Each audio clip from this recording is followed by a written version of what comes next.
Hey, tonight we're completing a series that we've been running throughout this year called Clasping the Heel. And the particular passage tonight, which is one of my favourite passages in the Bible, I'd probably say that too often, but it is genuinely one of my favourite stories. If you haven't read the Bible much, it is quite a really fascinating story. It's not the way that traditionally you might see God as depicted. And so what I wanted to do tonight is firstly just read through the story and allow it to speak to you first. We often say at DT, what is God saying? And again, while I've given some thought to some things to share tonight that hopefully you'll be blessed by, at the end of the day, the word from God, the thing that he wants to catch your attention with, is actually the most important thing. So I'm going to read through this and then I'm going to kind of unpack a few things that maybe we can learn. But tonight we're looking at Genesis chapter 32, 22 to 31. And even if you don't know who these characters are, particularly this character of Jacob, Jacob as it's known in Hebrew, you'll find this fascinating. And so this is how the narrative goes. From verse 22, that night Jacob got up and took his 2 wives, his 2 female servants, and his 11 sons, and crossed the fjord of Jabbok.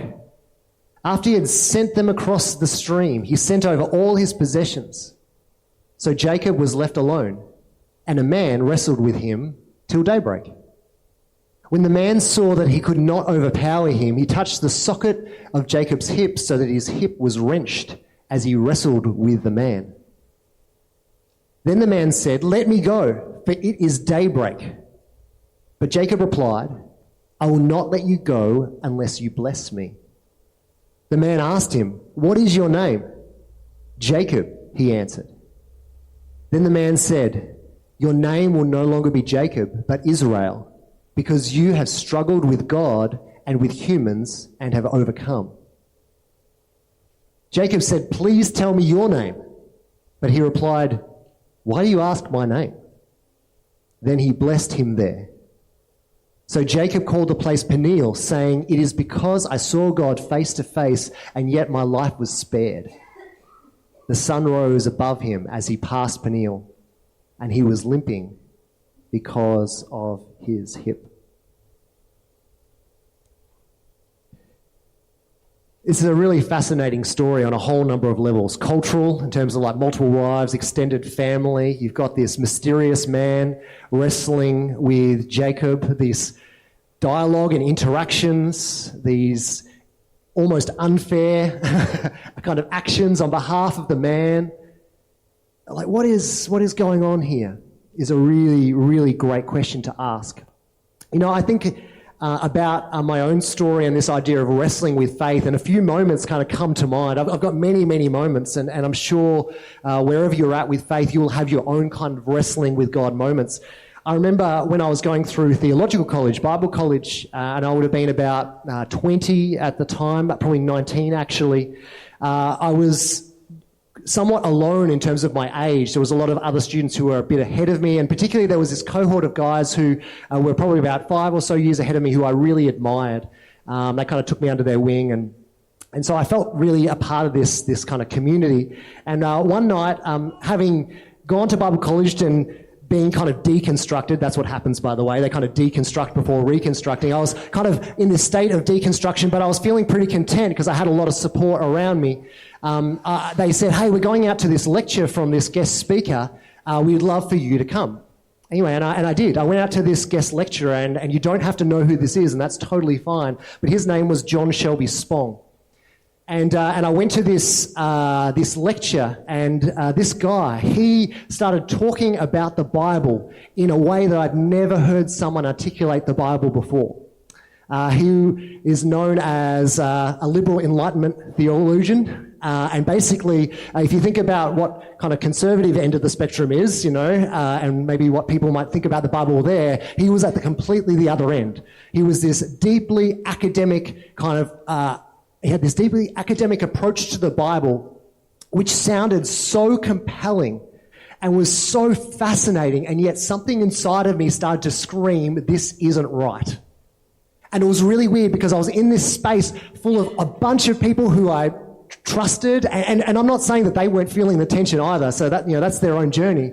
But I remember just walking out of this lecture where this guy had basically brought the Bible to life and yet at the same time was deeply convicted that Jesus hadn't risen from the dead, right? And I remember going back to my unit and I was like, what do I believe? I don't even know what I believe anymore because I've just been compelled by this person who I just there was so much truth there and yet there was this underlying wrestle of like something isn't right. And I remember sitting there opening my dresser drawer and pulling out my notepad and starting to write down again, what do I believe again? Like it's almost like the whole thing kind of fell apart from it. I had to just write down, what were the basics? Jesus matters most. You know, I'm writing this thing down and having to kind of rebuild and wrestle with what I had heard that was so compelling. I suppose even in more recent times, you know, working as a pastor and working with people in times of pain, you know, and maybe you've experienced this where you've got a situation where two people are sick and for some reason God heals one person and the other person he doesn't, you know. And you're kind of like, God, I don't know what to do with that. Like, why would you choose that person and not this person? And you're kind of forced to kind of wrestle with this reality of God who doesn't always do the things that you want, no matter how much you pray or whatever you kind of feel like is consistent with his character at that particular time. And so there's this wrestle again and you go, I've got to work this out again. Because there's times when it comes to faith that the answers don't satisfy, you know, or maybe it feels like the pain outweighs the hope, you know, the chaos outweighs the hope. And maybe you've been here, and if you haven't been here, well, I suppose I'm kind of glad. But at some point, I believe you will be there. And this is why this story for me is so critical. Because this illustration as faith as a struggle or a wrestle with God is a real one. And for thousands of years, this story of God wrestling with Jacob, who would then be called Israel, it has been used as an image not only for permission to wrestle with God, but the need to wrestle with the reality of God. It's like you actually need to wrestle with God in order to kind of have this deeper awareness of what he wants to do in you and through you. And that's why it's so profound for me. But for many, this idea is actually a really scary concept, you know. In some contexts, thankfully I don't think it happens in our church, but in some contexts there's like, you're not allowed to doubt. Like there's no room for doubt in faith. In fact, faith and doubt, you know, they're exact opposites. You can't even use them in the same sentence, right? Or there might be a fear of hearing an alternate perspective. You know, if you hear an alternate perspective to what you currently think, it's like, no, that's the enemy. You don't listen to those voices, right? And yet, at the same time, we are going to enter into places and God is going to take us on journeys that actually require us to wrestle with who he is and who we are. And that's what we're going to focus on tonight. We're going to focus on the wrestle. Because as becomes apparent to Jacob, this mysterious man represents God. Presented mysteriously with limitations that Jacob needed for this wrestle to take place. And so the question is, what can we learn from this wrestle with God that we can apply to the own wrestles that we experience in and through our life? I just want to return to the context. It says, that night Jacob got up and took his 2 wives and his female servants and 11 sons, and he crossed the fjord. After he had sent them across the stream, he sent over all his possessions, and so Jacob was left alone, and a man wrestled with him until daybreak. And the first thing I want to talk about is the initial part of this wrestle. When the man saw that he could not overpower him, he touched the socket of Jacob's hip so that his hip was wrenched as he wrestled with the man. Then the man said, "Let me go, for it is daybreak." Again, this really mysterious story. Like, how is God, not winning? Do you know what I mean? Like I said, what? Jacob's too strong for God? It's such a weird story. But for some reason, this embodiment of God in this wrestle is mysteriously got these limitations that Jacob needs, right? Then the man said, "Let me go, for it is daybreak." But Jacob replied, "I will not let you go unless you bless me." I think this is really fascinating. They're wrestling, and they've been, how long have they been wrestling for? Hours? Hours and hours? It was night and now it's daybreak? And he's just like, I will not let you go until you bless me. It's just a really bizarre ending. It's not until I win, it's until you bless me. And I think that this is a really important lesson for us, particularly as we wrestle with faith and maybe as we engage with questions that sometimes feel scary. I was chatting to some parents actually not that long ago, and this is not an uncommon story, and they were worried because the faith journey of their child was just different to what they wanted, I suppose. You know, it was like, I want my child to love Jesus, and I just want them to just go, their faith just go pew like this, and just to be like more and more passionate and more full on and more missional, and like, man, that's awesome. Like, who wouldn't want that? But, but their child was wrestling with questions, wrestling with the Bible. And maybe some of the answers that they grew up with just don't satisfy. I don't think this is a new story. Maybe this is your story. Maybe this is a story of your kids or someone you know. And I had this conversation so many times having served in youth ministry. And again, I don't try to put it out there that everything's going to always be okay. Okay? That's not a fair thing to say. But something I do encourage people in is this idea that they are going through a wrestle right now. And what sometimes we think of as deconstruction, it's all falling apart, is in fact a true wrestle to find greater levels of understanding than they've ever had before. Sometimes the questioning is perceived as backsliding when actually, when a person is supported through that journey, it's actually an opportunity for growth. They actually navigate through it to find a deeper awareness of what is most important in regard to faith. I mean, the very fact that this kid or this child was wrestling means that they are still engaged. They're still on the journey, right? They're not dismissing and throwing the whole thing out. They're just asking really hard questions and listening to people that other people might find scary. But as long as they are supported through that journey, there is actually a position of blessing to get to in and through that wrestle. And this is something I want to encourage you in if you have or are experiencing this wrestle right now. When you wrestle with God, and I'm going to say this boldly, expect blessing to flow from perseverance. Like there's this sense in which Jacob, even in this wrestle, he's like, I will not let you go until you bless me. Like that is the destination that I want. And as long as we are wrestling, we're going to continue to wrestle until I receive that blessing. And when it comes to the wrestle of faith, whatever the situation is, whether it's an intellectual thing or whether it's an experiential thing, where suddenly the answers don't satisfy, my encouragement to you is to continue to wrestle. Keep on wrestling. I will not let you go, God, until you bless me. And there is this level of, again, we've used that term a few times, this chutzpah, this kind of really desire. It's like, God, he doesn't even know it's God, I suppose, at the time, but he's like, I will not let you go until there is blessing. And so this is part of the blessing of perseverance. It's not like, all right, it's over. Jacob had the upper hand, right? But he's like, I want something more than the upper hand. I want the blessing. And so when we wrestle, I genuinely believe that if we persevere, and that's certainly been my experience and the experience of people who I've journeyed alongside of, they've gone through these kind of deconstruction phases, or when their faith has been shaken, or when doubt arises, or when very, very good questions are asked, is that if they persevere, God is faithful to bring about his blessing. See, I'm not scared of people asking questions because I think that God is bigger than any question.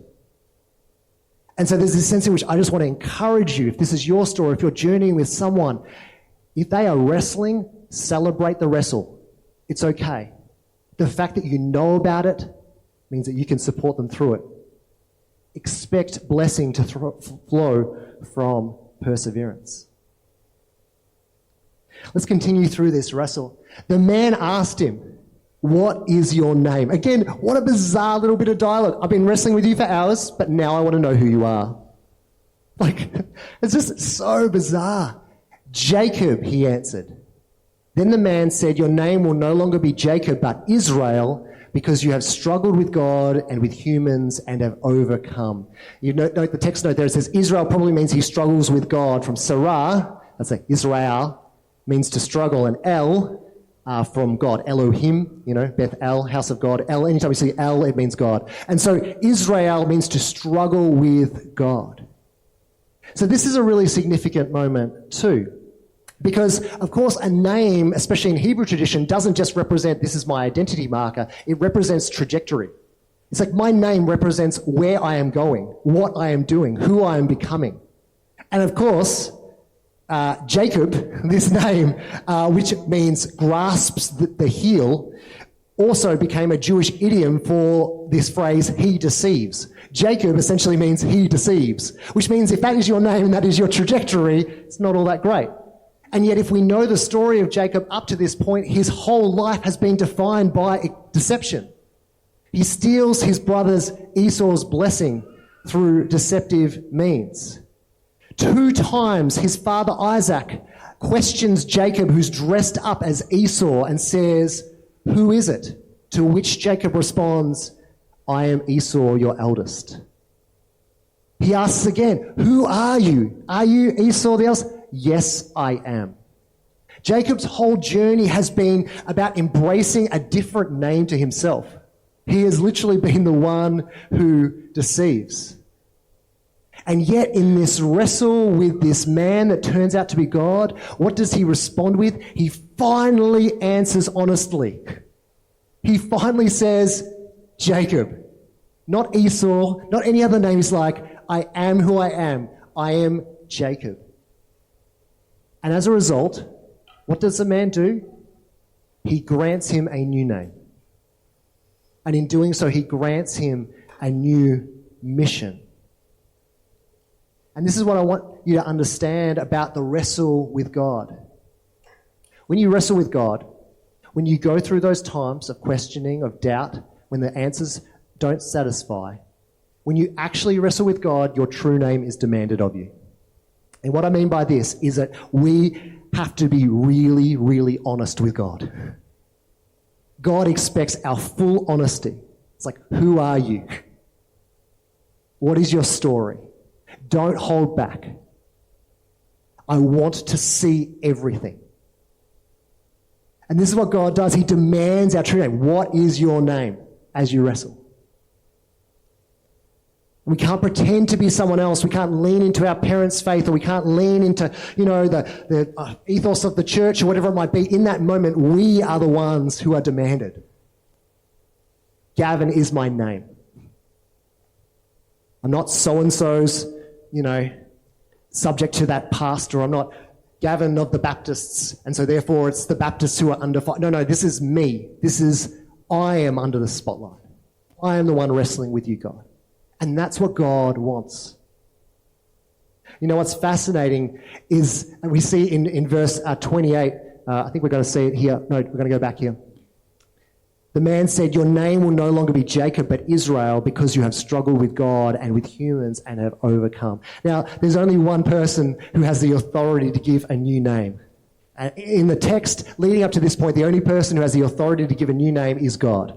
Abram became Abraham. Sarai became Sarah. Later on, of course, Peter would be named as the rock. The only exceptions to this rule in the entire Bible are Naomi, who gave herself a new name, Mara, meaning bitter, and of course Paul, the apostle, which mysteriously changed his own name. But all the other cases in the Bible, it is God who has the authority to give a new name. God is the one who has this authority to do that transformation work and to offer a brand new trajectory to someone. And yet this wrestle, the reality of faith as wrestle, allows us to confront who we are and still be commissioned into that which God is preparing us for. Even now, as I think about it, I think about Saul's conversion, when he meets Jesus on the road to Damascus. It's just like, "Saul, Saul, why do you persecute me?" There's that really clear name, Saul, I know your story, I know who you are.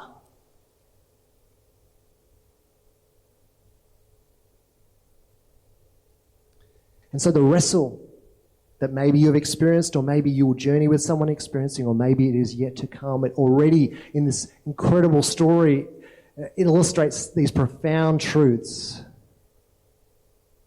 Firstly, that we need to expect blessing to flow from perseverance. And secondly, that we are expected to offer our true name.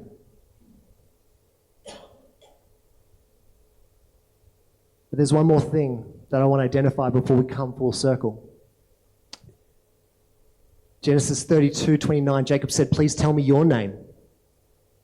But he replied, "Why do you ask me my name?" Okay, so this is the penny drop moment. It's like, no. I just gave you a name. You don't need to ask my name. Because if I gave you a name, there's only one person who gives you a name, right? So he's saying, why do you ask my name? You know who I am now. Then he blessed him there.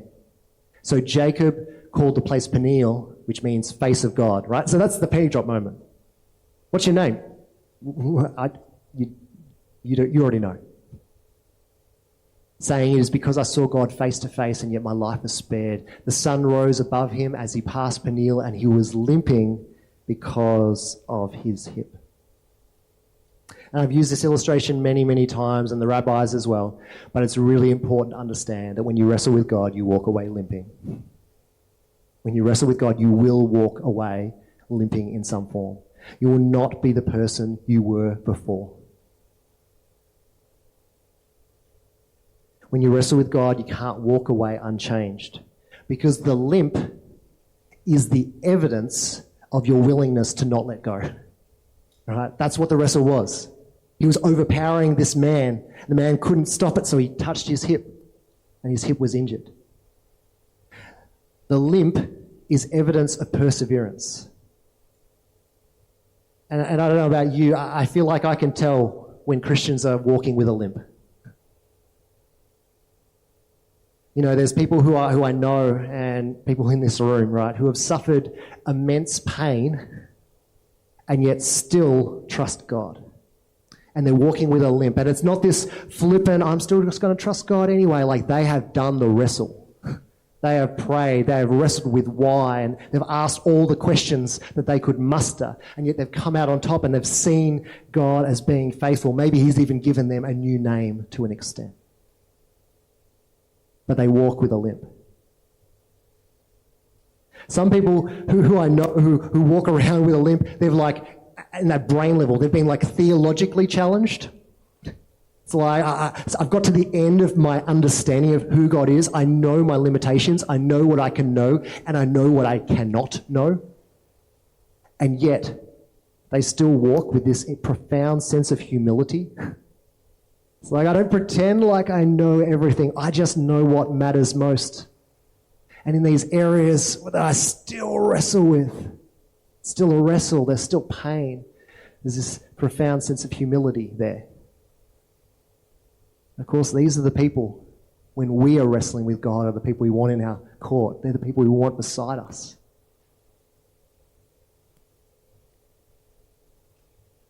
When we wrestle with God, we walk away limping.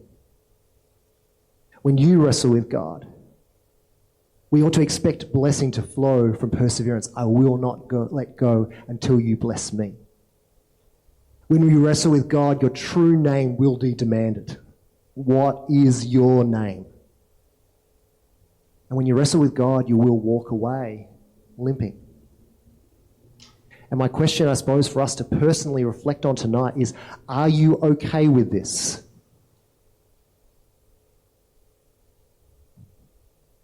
Like, are you okay with these rules of engagement? Because that is what this story describes. Not a faith where it's just, oh, it's all very easy and all that kind of stuff. No. We live in a broken world. We're humans and we are but dust, and our understanding is limited. And when we wrestle with God, we're not always going to find all the answers, but there's questions that are worth us asking. Do you walk with a limp? Do you know your name? Have you held on long enough to experience the blessing of God? And I tell you all this, and I've said it a few times tonight, maybe you have experienced this, or maybe you've journeyed with someone who's experienced this, but maybe this is yet to come. And I just want to come full circle with something that lets no one off the hook here. We notice here in Genesis 32, just before this wrestle, this detail. So Jacob was left alone. It was when he was alone that a man wrestled with him until daybreak. So my question is, why was he alone? Because it is so important to again remember the character, that is Jacob, the character that God is working with here. Who is this person that the God of the universe is willing to wrestle with? So a bit of background. After all this deception and growing his wealth and family in Haran with Laban, Jacob, right here, is coming back to meet Esau, his brother, whom he deceived. Like, that's the setting. He receives word from his scouts that Esau is coming with 400 men. So he is returning home to his brother whom he deceived and stole the blessing on as a rich man, and he hears that Esau, who is an outdoorsy man, is coming with 400 men to meet him. It says here in Genesis 32, when the messengers returned to Jacob, they said, we went to your brother Esau, and now he is coming to meet you, and 400 men are with him. In great fear and distress, Jacob divided the people who were with him into two groups, and the flocks and the herds and camels as well. He thought, if Esau comes and attacks one group, the group that is left may escape. Then Jacob prayed, O God of my father Abraham, God of my father Isaac, Lord, you who said to me, go back to your country and your relatives, and I will make you prosper. I am unworthy of all the kindness and faithfulness you have shown your servant. I had only my staff when I crossed this Jordan, but now I have become two camps. Save me, I pray, from the hand of my brother Esau, for I am afraid he will come and attack me and also the mothers with their children. Now, this is classic Jacob, and I haven't had much positive to say about him over these sermons. Notice even in his prayer, he's praying to the God of his fathers. My father Abraham, my father Isaac, and you are the one who said to me, go. There's still this deep, profound faith disconnect between his own story and what he is, and the God that he is praying to. You don't see this personal trust, and even after this story, you don't see personal trust, in case anyone wants to challenge me on that. The other thing is, he is deeply selfish and self-preserving. Save me, I pray. Oh, and also the mothers with their children. When we find Jacob alone just before this wrestle, the reason he is alone is because he has sent every last thing ahead of him in order to appease or be killed by his brother. That's the situation. That's why he's alone. Because he has put everything in front of him. His livestock, his servants, his families, his wives, his children. This is the most cowardly position someone could find themselves in, what he's doing right now. That is the only reason that he is alone. And yet, Jacob, this man who lacked this personal trust in this God that he prayed to, Jacob, this man who in his selfishness and self-preservation put everything ahead of him to take the hit rather than himself. God chooses to wrestle with him.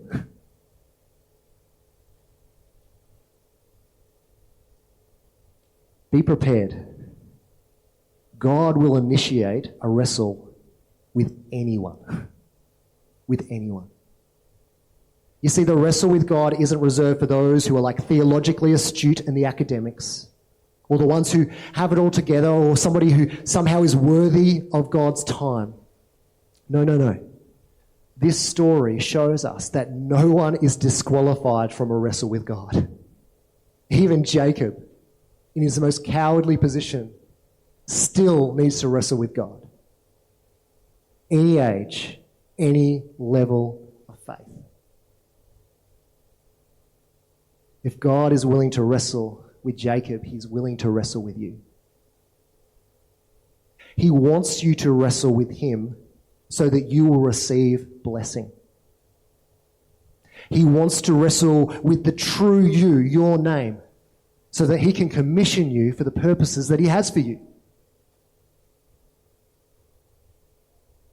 And yes, you will walk away limping. You will. But also in being that person, you will be the person who comes alongside others who are equally wrestling with God and helping them be guided toward that blessing and commissioning as well. And as I was preparing this message, just to conclude, I had this kind of word drop into my mind, and I don't do this very often, but occasionally God will just put something on my mind, and I just feel like I just need to share it, and come what may. And the word that I wrote down here is, I just feel like maybe there's someone who might be online, might be here tonight, this question: are you willing to wrestle with God until daybreak? Like that image of daybreak. And for whatever reason, and again, I don't know, God hasn't revealed that to me, but that sense of like the wrestle is real for you right now, and you're so tempted to let go, or you're so tempted to not seek support, or maybe you're scared of the journey and you're not inviting people to come alongside you in that moment. And I just felt like God's question was, are you willing to wrestle until daybreak? Will you keep holding on? He wants you to hold on. He wants you to overpower him, so to speak, so that you experience that blessing. So I'm just going to pray, and I just want to invite you, whatever God has spoken through this message, to consider it for yourselves, whether it be your own journey or someone you're supporting through as they go through this wrestle. And so, Jesus, we thank you that we have this incredible image of God wrestling with us, him initiating. And God, we don't want to be scared of the wrestle. You are bigger than our questions. You want us to ask them.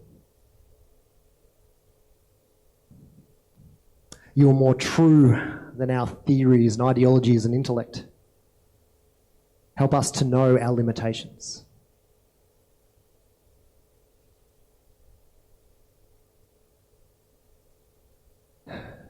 God, help us to be real with you. Not just give you the parts of our life that are squeaky clean or that we feel safe giving you. But God, we want to invite you into our true name. All of us.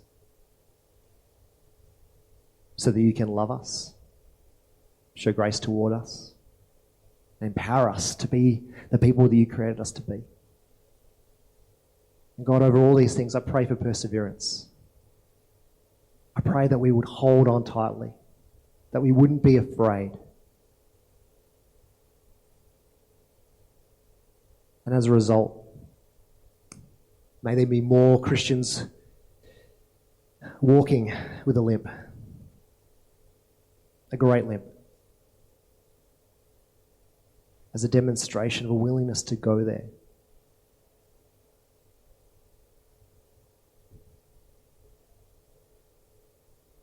So God, we pray these things for ourselves, for our church,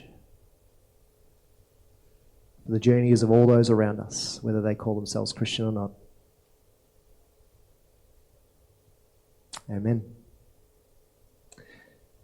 I'm going to invite the team to come up. We're going to close with one final song. But as always, if something has struck you and you want to talk about it further, maybe you disagree with me completely, I'm fine with that too. But I'd rather you talk to me about it. So I invite that after the service, or put in a credit card. We'll catch up during the week as well. But I hope that God has spoken a word of encouragement or challenge to you tonight.